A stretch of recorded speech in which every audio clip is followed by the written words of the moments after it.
যে আপনি আপনাকে আপনার এক বন্ধু দেখলো, রিক্সা দিয়ে যাচ্ছেন, আপনার পাশে এক নারী বসা। এমন হতে পারে যে আপনি আপনার ছোট বোনকে নিয়ে বেরিয়েছেন বা আপনার ভাগ্নিকে নিয়ে বের হয়েছেন, আপনার আপন খালাকে নিয়ে বেরিয়েছেন কোনো কাজে, ডাক্তারের কাছে বা কিছু একটা হতে পারে। কিন্তু তাকে দেখেই আমি এদিক সেদিক বলতে আরম্ভ করলাম যে ওকে তো দেখছি এরকম এরকম এরকম। তো সে অনেক কিছু খারাপ ধারণা করতে পারে।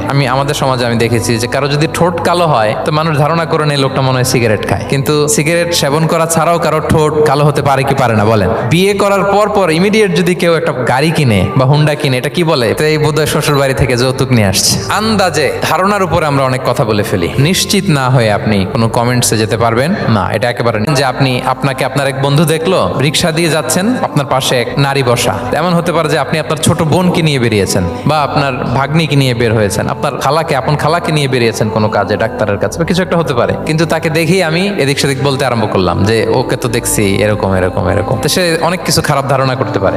আমাদের সমাজে আমি দেখেছি যে কারো যদি ঠোঁট কালো হয় তো মানুষ ধারণা করে নেই লোকটা মনে হয় সিগারেট খায়। কিন্তু সিগারেট সেবন করা ছাড়াও কারো ঠোঁট কালো হতে পারে কি পারে না বলেন? বিয়ে করার পর ইমিডিয়েট যদি কেউ একটা গাড়ি কিনে বা হুন্ডা কিনে, এটা কি বলে? তো এই বোধহয় শ্বশুর বাড়ি থেকে যৌতুক নিয়ে আসছে। আন্দাজে ধারণার উপরে আমরা অনেক কথা বলে ফেলি। নিশ্চিত না হয়ে আপনি কোনো কমেন্টসে যেতে পারবেন না, এটা একেবারে